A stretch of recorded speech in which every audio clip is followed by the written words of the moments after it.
새해 첫 주일 이 예배에 나오신 모든 분들 주의 이름으로 축복합니다. 금년 한 해 52주일 동안 주일을 거룩하게 지키고 꼭꼭 이 예배의 자리를 지켜가는 은혜가 있기를 축복합니다.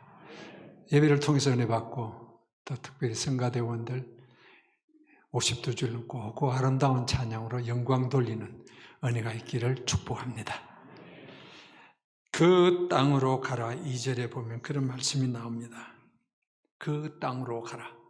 하나님께서 모세를 이어서 이스라엘의 지도자가 된 여호수아에게 하신 말씀입니다. 그 땅으로 가라. 그 땅은 바로 가나안을 가리키는 말씀입니다.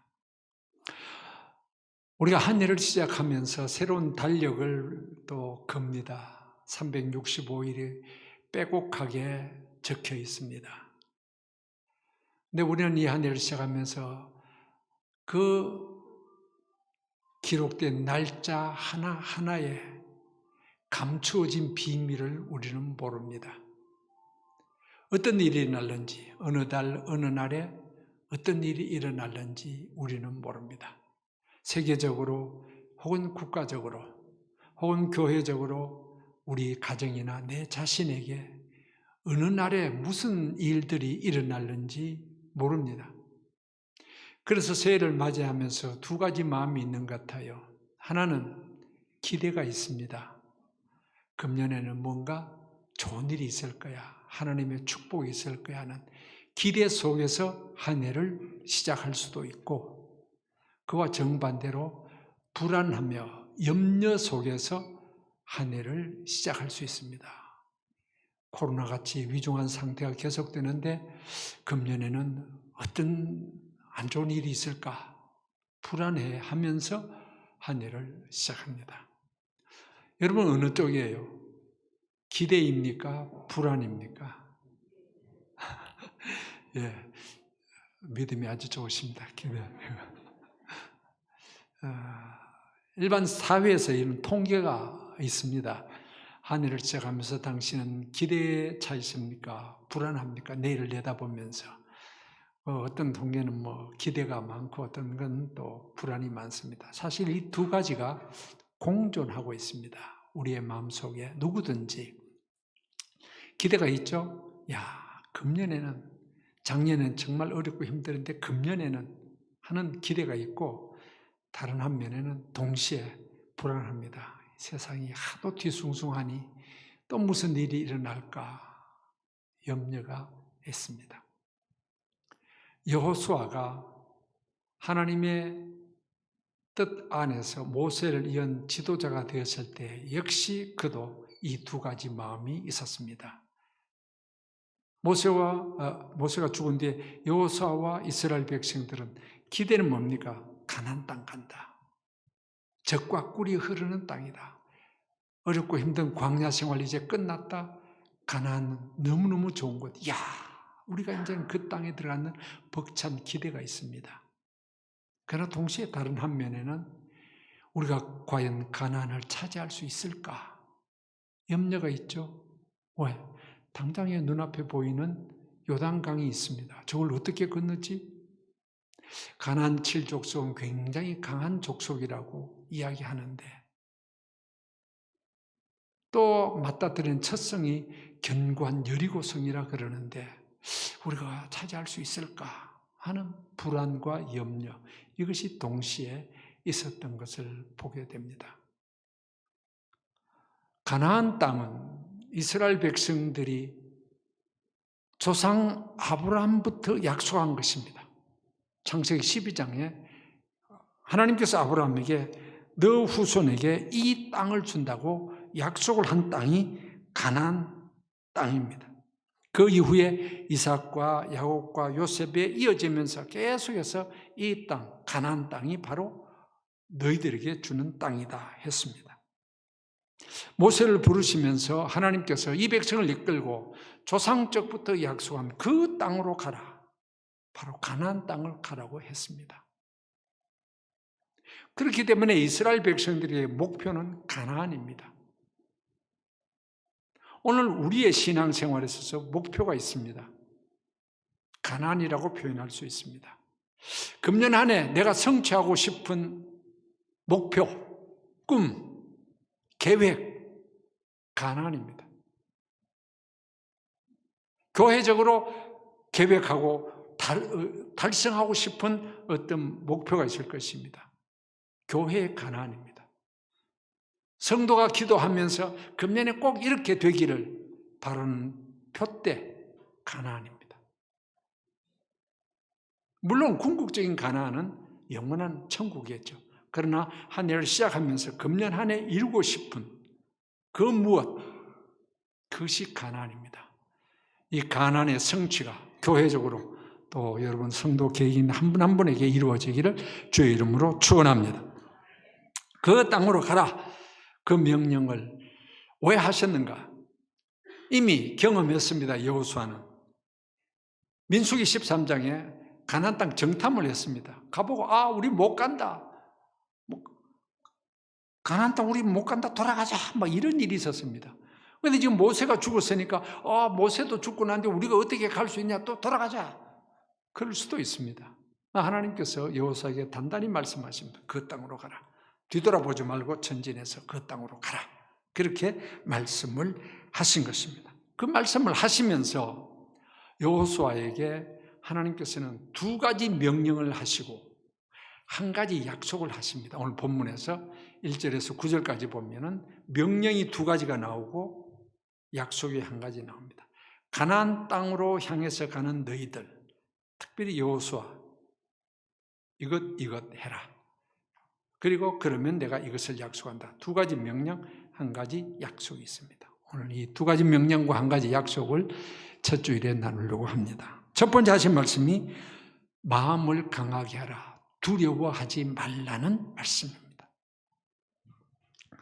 세 번이나 나옵니다. 이 9절까지 가운데 세 번이나 같은 말을 반복하는 것은 강조입니다. 아주 강조해서 지금 여호수아에게 말합니다. 두려워하지 말라. 마음을 강하게 가져라. 그렇게 말합니다. 왜 이런 말씀을 했을까요? 그것은 두말할 것 없이 여호수아 마음속에 두려움이 있었기 때문에 그렇습니다. 두려워하지 않는 사람에게 너 두려워하지 말라 할 필요가 없죠. 마음에 두려움이 있으니까 하나님이 아시고 너 두려워하지 말라. 너 마음 약해지지 말고 마음을 아주 강하게 가져라. 그렇게 명령을 하신 것입니다. 여호수아는 누굽니까? 그는 애굽의 노예 시절에 태어났습니다. 그리고 출애굽에 함께 모세를 도우면서 나왔습니다. 이 여호수아의 이름의 뜻이 구원이라는 뜻입니다. 구원. 민수기 13장에서 모세가 여호수아로 호세아라 그랬습니다. 호세아 처음에 에브라임 지파 눈의 아들 호세아 그랬습니다. 그런데 모세가 여호수아로 이름을 바꿨는데 이것은 바로 예수님, 예수의 히브리식 이름입니다. 그는 아말렉 전쟁의 최일선에서 모세의 말을 잘 순종했습니다. 그는 모세의 시종이라 그렇게 불리면서 항상 모세와 함께 했습니다. 시내산에 올라갈 때도 모세를 따라 올라간 사람이 바로 여호수아입니다. 정탐꾼 사건에 긍정적인 보고를 했던 갈렙과 여호수아 두 사람입니다. 그는 민수기 27장의 후계자로 지명을 되고 이제 하나님께서 모세를 느보산에서 부르신다. 느보산이 있습니다. 지금도 요르단에 가면 그 모세의 그 느보산이 있습니다. 하나님께서 느보산에서 모세를 부르십니다. 그 느보산에서 보면은 그 지금의 이스라엘 땅을 보면은 바로 요단강이 보이고 요단강 건너편에 바로 여리고 성을 비롯해서 가나안 땅이 펼쳐지는 것을 볼 수 있습니다. 이와 같이 모세의 후계자는 여호수아였지만 그 마음속에 두려움이 내가 이 일을 할 수 있을까 하는 두려움이 있었습니다. 아마 두 가지 면에서 그럴 것입니다. 첫째는 내 자신을 봅니다. 모세와 비교가 되어지죠. 모세는 얼마나 위대한 종입니까? 그런데 나는 그 모세만큼 위대한 종이 못 돼. 내가 이 많은 백성을 끌고 어떻게 가지? 자신을 볼 때 자신이 없어진 것입니다. 왜 두려움이 있죠? 두려워하지 말라. 다른 한면에서는 환경적 요소 때문에 그렇습니다. 환경적 요소라는 것은 요단강이 보입니다. 저 강을 어떻게 건너지? 이 많은 백성을 데리고. 여리고성을 어떻게 정복할 수 있지? 가나안 7족속이 그렇게 강하다고 들었는데 그들을 이겨낼 수 있을까? 환경 여건이 그를 낙심시킨 겁니다. 그래서 자기 자신을 보거나 혹은 환경을 보거나 낙심이 됩니다. 두려움이 생긴 겁니다. 그래서 하나님께서 말씀하십니다. 두려워하지 말라. 두려워하지 말라. 너 마음 약해져 있구나. 마음을 강하게 가져라. 지도자가 되었지 않냐 이제는. 강하게 가져라. 그렇게 말씀하신 것입니다. 오늘 우리는 한 해를 시작하면서 1년 12월 쭉 내다봅니다. 내일의 가나안을 향해서 우리는 이제 출발을 한 것입니다. 어려운 일도 있겠죠. 힘든 일도 있을 것입니다. 염려가 되죠. 이 아침 주님이 말씀하십니다. 우리의 이름 석자를 부르시면서 아무개야 너 두려워하지 말라. 마음 약해지지 말라. 물론 시험이 있고 또 고난이 있을 수 있다. 혹은 악한 사탄이 대적할 수도 있다. 유혹이 있다. 시험이 있다. 또 환경적인 어려움도 생길 수 있다. 그러나 믿음으로 이겨내라. 두려워하지 말라. 마음을 강하게 하라. 그렇게 말씀하신 줄 믿습니다. 두 번째 명령은 우로나 좌로나 치우치지 말라 하는 말씀입니다.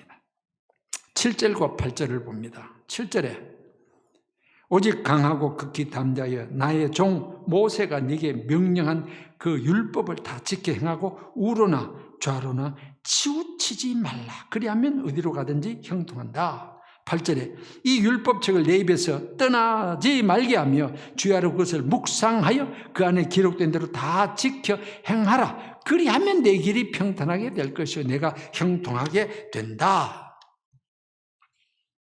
모세는 없어도 하나님께서 모세를 통해서 주신 율법 말씀이 있다는 것입니다.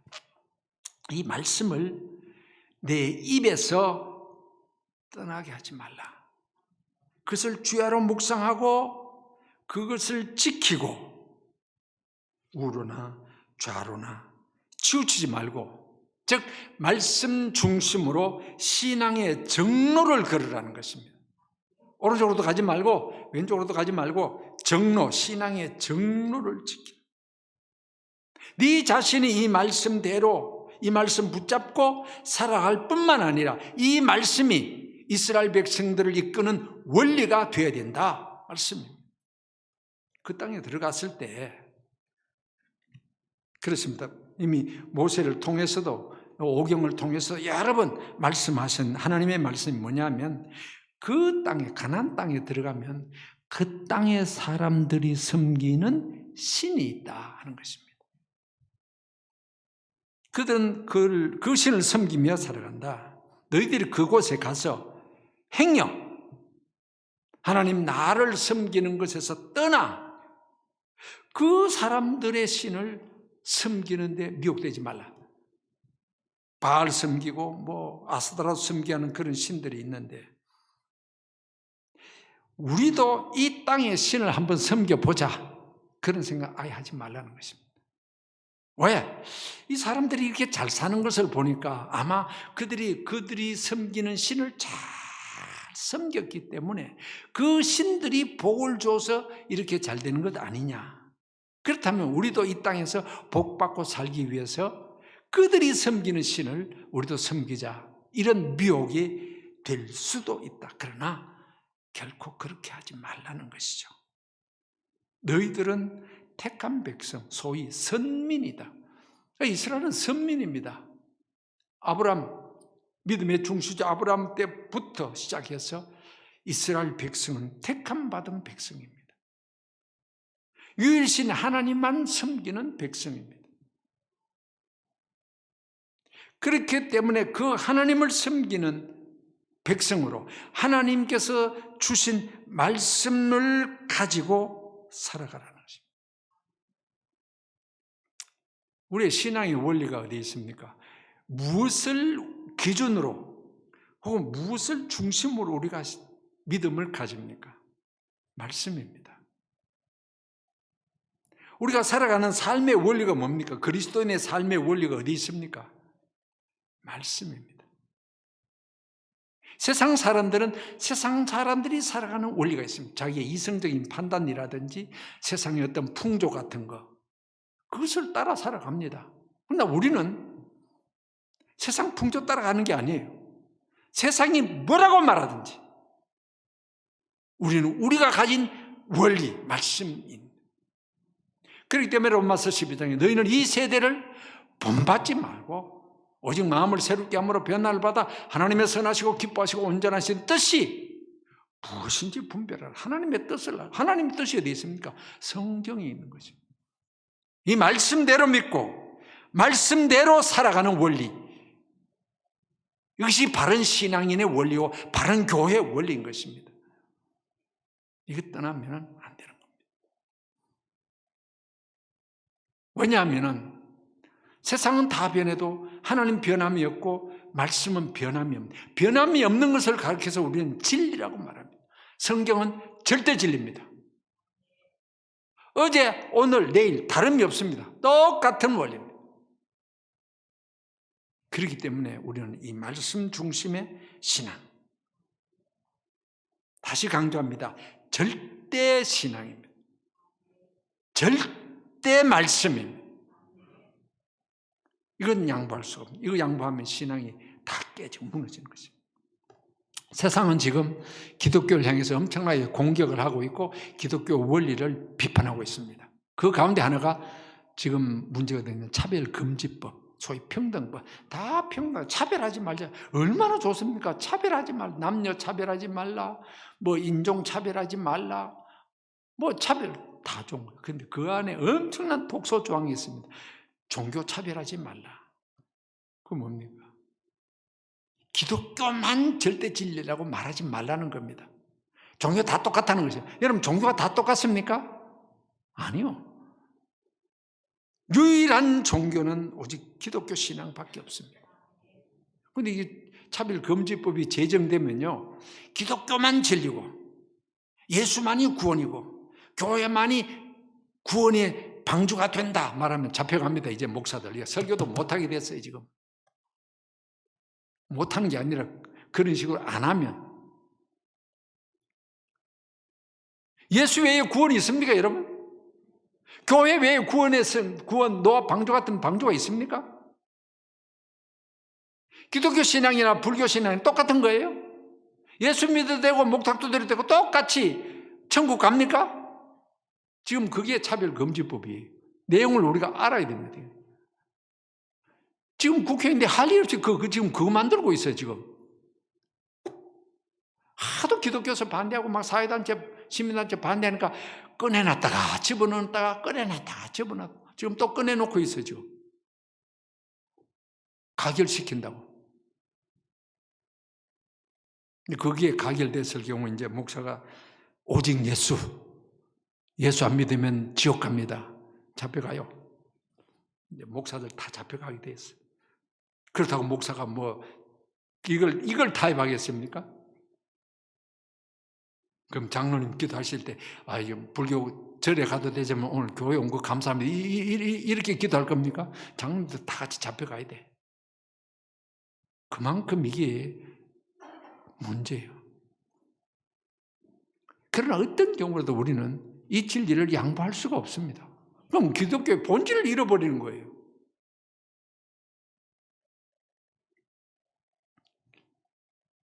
좌로나 우로나 치우치지 말라. 좌로 치우치는 것은 이성, 내가 인간적인 판단으로 내 생각은 이렇다. 신앙생활 때 내 생각이 어디 있습니까? 하나님 생각이죠.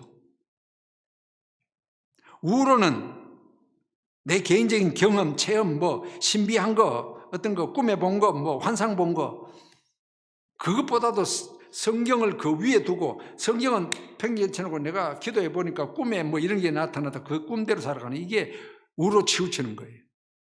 우리는 좌도 우도 아닙니다. 오직 성경입니다. 오직 말씀입니다. 이거 붙들고 가는 겁니다.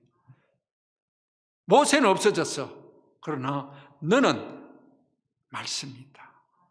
말씀 붙들고 가라는 것입니다. 이게 바른 신앙입니다. 그렇기 때문에 우리는 말씀을 읽고 묵상하고 어떻게 하든지 말씀 붙들고 이 말씀이 진리요, 생명이다. 다시 강조합니다. 말씀대로 믿고 말씀대로 살자. 이게 바른 신앙이에요. 이런 은혜가 있기를 바랍니다. 마지막 세 번째, 약속입니다.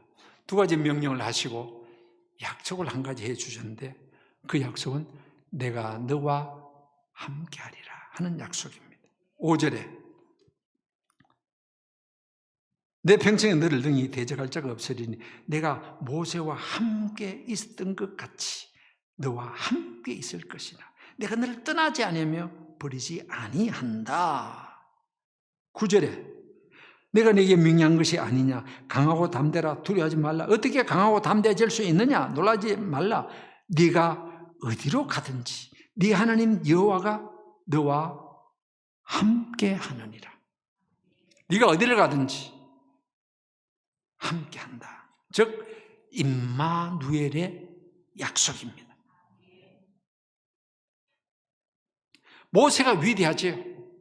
그러나 모세가 그 자신의 능력으로 그런 일을 한 것이 아니다. 예를 들어서 홍해가 갈라졌다, 반석에서 물이 났다, 아말렉과 전쟁이 이겨서 하늘에서 만나가 내린다. 모세가 잘나서 모세가 능력이 있어? 아니야. 내가 모세와 함께 했기 때문에 그렇다. 그와 같이 내가 너와도 여호와서 너와 또 함께 한다. 제일 중요한 것이 임마누엘입니다. 내가 너와 함께 한다. 하나님이 우리와 함께 임마누엘이거든요. 최고의 축복이 뭐냐? 임마누엘입니다. 저는 개인적으로 성경에 나오는 여러 가지 단어들, 축복의 말씀들 가운데 제일 좋아하는 것이 임마누엘입니다. 하나님이 우리와 함께 하신다. 하나님이 나와 함께 하신다는 약속. 임마누엘입니다. 어떻게 두려운데 두려워하지 않을 수 있고 마음을 강하게 할 수가 있느냐? 임마누엘 때문에 그렇습니다. 하나님이 함께 하시지 않는가? 야곱이 창세기 28장에 보면은 그가 형을 속이고 막 정신없이 도망갑니다. 형이 뒤따르고 형한테 맞아 죽을까? 또 외삼촌 집에 가지만 길이 있습니까? 어디가 어떻게 됐는지 모르는데 두려움이 다 있었습니다. 그때 그는 기도를 이렇게 합니다. 나와 함께 계시사. 나와 함께 계셔. 내가 가는 길을 인도해 주옵소서. 난 갈 길 모릅니다. 인도해 주옵소서.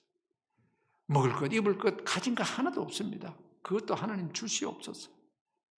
고향으로도 돌아가게 해 주옵소서. 전제는 나와 함께 하시사. 그것이었어요. 하나님이 함께 하시니까 야곱이 그렇게 된 겁니다. 마태복음 28장 20절에 예수님께서 성천하시기 전 부활하신 뒤에 하신 말씀이 뭡니까? 마지막. 내가 세상 끝날까지 너희와 항상 함께 있을 것이다. 약속입니다. 언제든지 하나님이 함께하는 삶이 되기를 축원합니다. 어디서든지 어떤 형편이든지 하나님이 함께하시는 삶, 이런 축복이 있기를 주의 이름으로 축복합니다. 하나님 떠나면 우리는 뭡니까? 속된 말로 표현하면 시체예요. 우리는 하나님 떠나면 내가 뭐 됩니까? 아무것도 아니에요. 아무것도 아닙니다. 하나님 떠나면. 이가봇 알죠? 여호와 영광이 떠나버렸다. 엘리 집안에 아일란드 이가봇이라 이름을 짓습니다. 하나님의 영광이 떠나, 즉 하나님이 떠나버렸다는 것입니다. 얼마나 비참해집니까? 머리 깎인 삼손, 머리가 깎지 않는다는 것은 하나님의 임재의 상징이었습니다. 하나님이 함께 계신다는 상징이었습니다. 깎아버렸습니다. 하나님 떠났습니다. 얼마나 비참해졌습니까, 삼손이. 마찬가지로 하나님이 함께 하시는 삶이 복된 삶이요, 하나님 떠나시면 우리 아무것도 아닙니다. 주 떠나가시면 내 생명 헛되네. 그렇습니다.